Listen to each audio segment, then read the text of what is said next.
In this video, I want to share a few beliefs about language learning that held me back for the longest time and how adopting a new mindset has changed the way I approach language learning now. Just to give you some context, let me give you a summary of my language learning journey. Like most people, I started out pretty clueless, learning English through school and online games, but I never stopped to think about how that actually happened. It wasn't until my undergrad Japanese classes that I got more curious about how to actually learn languages. And it wasn't long after that I found Met vs. Japan and the AJAD community, and then learned more about immersion input learning in general. The immersion learning community, albeit still rather niche, has definitely opened my eyes to a lot of the flaws of more traditional learning method and has changed my understanding of what language learning actually means. However, as I interacted more with people in the community and learned more about language learning, both through my linguistics classes but also through reflecting on my own experience,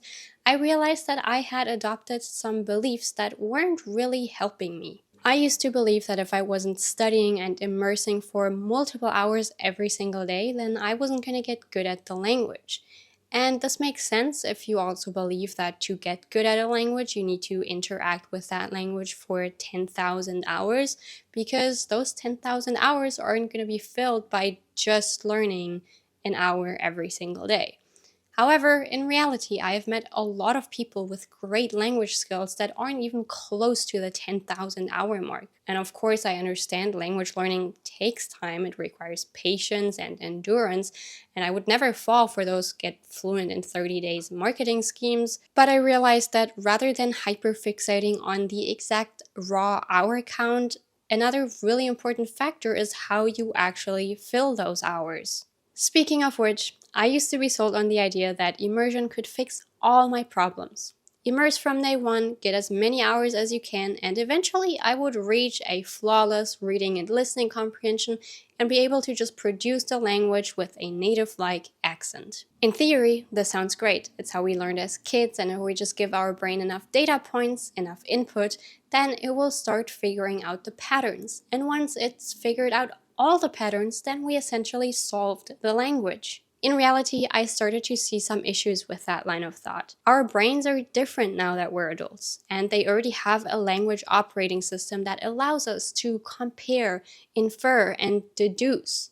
So instead of being scared that this will influence any foreign language that we are learning, which will undoubtedly happen whether we want it to or not, why not make use of this power? Especially in the beginning when we're just starting to learn a new language and we have very little to go off of in terms of understanding, find and create anchor points to your native language. Learn some vocabulary, dip your toes in some grammar, and you will notice that as you get better, over time, you won't even need those anchor points anymore. I understand that more recently, parts of the community have suggested to do no reading, writing, vocabulary, or grammar practice whatsoever and to go straight into pure listening, which I feel like would be extremely hard to pull off. It would also be extremely frustrating, and I feel like there's very little perceived benefit.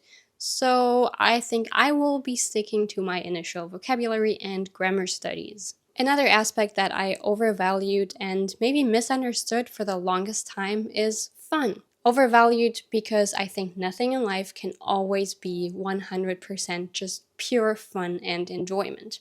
Of course, you should feel generally positively about your studies, but I think giving up a little bit of enjoyment and a little bit of excitement to trade off for higher comprehension, for example, by watching things that are slightly easier or by priming yourself through grammar and vocabulary studies or through intensively listening through something first before just freely listening or watching something, I think that is a worthwhile trade-off. I think I misunderstood what fun means because fun doesn't always have to come from the media itself. I learned to enjoy the process of discovering new bits and pieces, new ways words are formed, new ways grammar structures work, new ways people express their thoughts in a foreign language.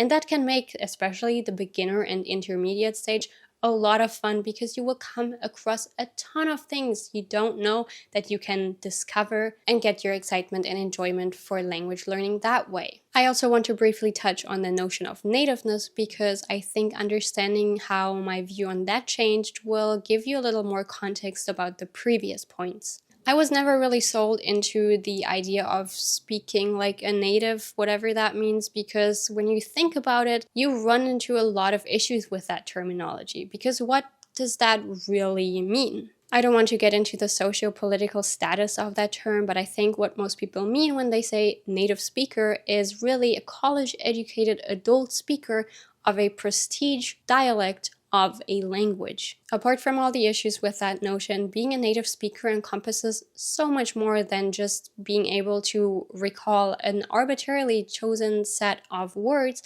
and being able to pronounce them well. It is cultural knowledge, behavioral patterns, years of lived experience, apart from obviously the mental representation and an unmatched intuition for the language. So speaking like a native has never really made sense to me in the first place, and I feel like letting go of holding myself to unachievably high standards has really helped with setting more realistic goals and expectations for my own language learning. Finally, as I have gotten older, I've learned to approach interactions with other learners with a more open mindset. I generally know what works for me and how I learn, but what works for me might not work for everyone else, or might not be what another learner needs at a given time. And while I still enjoy sharing what I'm doing and what I think works well, I try to meet people where they are at and try to listen to their story with curiosity and wonder. In the end, I don't think any of these beliefs are inherently bad. Many of them are quite revolutionary, and I think they can make sense in certain contexts. It is just that in my context, they no longer aligned with the kind of learner that I wanted to be and the goals I had. So it was time for an overhaul. I'd be curious to know if you have ever had any beliefs that you later realized weren't really helping you get to where you want to be.